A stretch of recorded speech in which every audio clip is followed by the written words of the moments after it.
Hello दोस्तों, आप सभी का स्वागत है एक बार फिर से आपके अपने चैनल एग्जाम सर में। आज हम फिर पढ़ेंगे वही हमारा जो टॉपिक चल रहा है, पार्ट 1, पार्ट 2 और पार्ट 3 आप पढ़ चुके हैं। ये हमारा है पार्ट 4। इसमें हम पढ़ेंगे तारोत्य के आधार पे। पिछली कक्षा में आपने पढ़ा वर्णमाला, और वर्णमाला में आपने पढ़ लिया है उच्चारण के आधार पे वर्ण दो प्रकार के होते हैं, स्वर वर्ण और व्यंजन वर्ण। उसके बाद वायु संवेग के आधार पे आप पढ़े हैं। वायु संघ के आधार पे भी दो प्रकार के होते हैं, अल्प प्राण और महाप्राण। आज हम पढ़ेंगे तारत्व के आधार पे। तारत्व के आधार पे हमारा तीसरा और अंतिम तारत्व तारत्व के आधार पे तारत्व के आधार पे दो प्रकार का होता है। वह पहला घोष या सघोष। दूसरा अघोष वर्ण।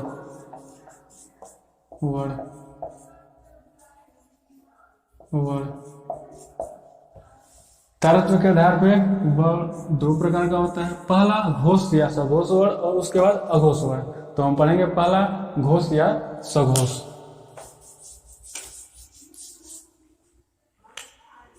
घोष या सघोष किसे कहते हैं? जिन वर्णों के उच्चारण में तारत्व या प्रकंपन पैदा हो, जिन वर्णों के उच्चारण में तारत्व या कंपन पैदा हो, उसे हम घोष वर्ण कहते हैं। जिन वर्णों के उच्चारण में तारत्व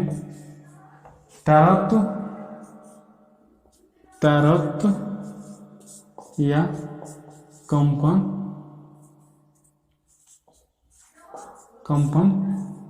पैदा हो, जिन वर्णों के उच्चारण में तारत्व या कंपन पैदा हो, उसे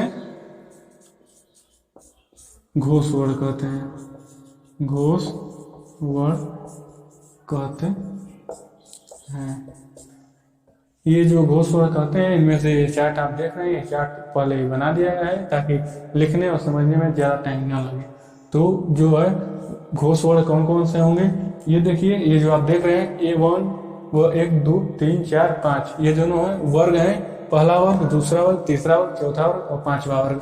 तो इसमें जो है वर्ग आएगा तीसरा, चौथा और पांचवा।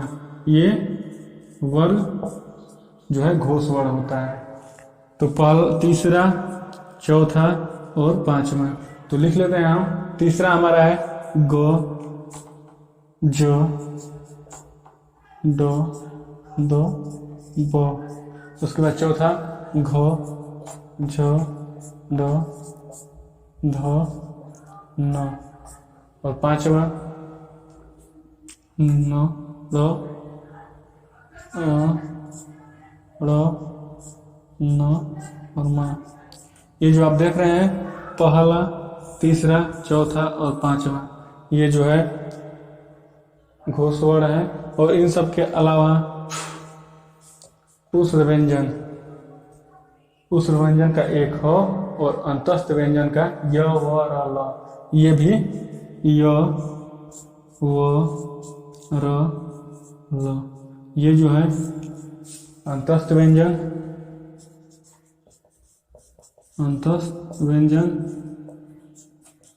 इनके अलावा ह जो है उष्ण व्यंजन, ये भी घोष वर्ण है। जिन वर्णों के उच्चारण में घोष वर्ण किसे कहते हैं? जिन वर्णों के उच्चारण में तारत्व या कंपन पैदा हो, उसे घोष वर्ण कहते हैं। घोष वर्ण के जो वर्ण हैं वो 3 4 5 वर्ग 3 4 5 वर्ग। ये जो आप देख रहे हैं ये पूरा जो है 3 4 5 वर्ग, 3 4 5, ये जो है घोष वर्ण है। इन सब के अलावा य, व, र, ल, व, य, व, र, ल जो है ये अंतस्थ व्यंजन है। उसके बाद ह उष्ण व्यंजन भी इसमें शामिल है, जो घोष वर्ण है या सघोष वर्ण है। और प्रत्येक स्वर वर्ण, प्रत्येक नोट, प्रत्येक स्वर वर्ण, प्रत्येक प्रत्येक स्वर वर्ण, प्रत्येक स्वर वर्ण घोष, प्रत्येक स्वर वर्ण घोष वर्ण होता है। इसमें आप ध्यान दीजिएगा, प्रत्येक स्वर वर्ण घोष वर्ण होता है। और ये य, व, र, ल और ह, ये जो आप पांचों देख रहे हैं ये भी घोष वर्ण है। तो घोष वर्ण किसे कहते हैं? जिन वर्णों के उच्चारण में तरत्व कंपन पैदा हो उसे घोष वर्ण कहते हैं। 3, 4, 5 वर्ग के जितने भी वर्ण हैं वो घोष वर्ण कहलाएंगे। और जो 3, 4, 5 यहाँ पे देख रहे हैं ये लिख दिया गया है। उसके बाद य, व, र, ल ये जो है अंतस्थ व्यंजन है, और ह उष्ण व्यंजन है, ये भी घोष वर्ण है। इसके बाद आइए हम अपना देखते हैं अगला, अघोष। अघोष वर्ण इसे कहते हैं। और कौन कौन सा वर्ण अघोष वर्ण है? अघोष। और यहाँ पे देख लीजिए, प्रत्येक स्वर वर्ण घोष वर्ण होता है। प्रत्येक स्वर वर्ण, पूरा जितना भी 11 स्वर है वो घोष वर्ण होता है। और स्वर वर्ण जो देख आपने पढ़ा है कि अल्प प्राण और न तो अल्प प्राण स्वर है और न ही महाप्राण। और प्रत्येक स्वर वर्ण, पूरा जितना 11 स्वर है वो घोष वर्ण है। उसके बाद हमारा है अगला, दूसरा अघोष। अघोष वर्ण, जिन वर्णों के उच्चारण में कंपन पैदा ना हो उससे हम अघोष वर्ण कहते हैं। जिन वर्णों के उच्चारण में कंपन पैदा न हो उसे, जिन वर्णों के उच्चारण में कंपन पैदा न हो उसे अघोष वर्ण कहते हैं। अघोष वर्ण कहते हैं।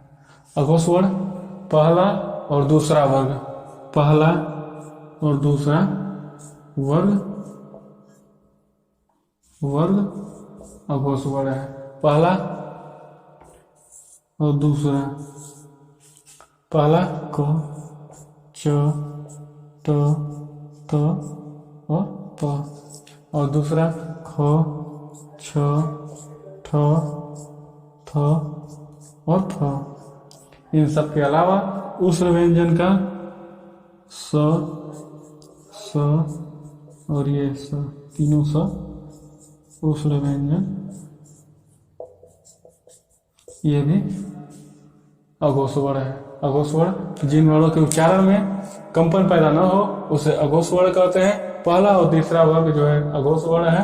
पहला वर्ग और तीसरा वर्ग, पहला और दूसरा वर्ग, पहला वर्ग और दूसरा वर्ग ये जो है अघोष वर्ण है। और तीसरा, चौथा, पांचवा घोष वर्ण है। तो उसमें अलग से आप देख रहे हैं स, स, ह ये जो है उष्ण व्यंजन भी अघोष वर्ण है। अगर ये वीडियो आपको अच्छा लगे तो वीडियो को लाइक करें, चैनल को सब्सक्राइब करें और शेयर करें।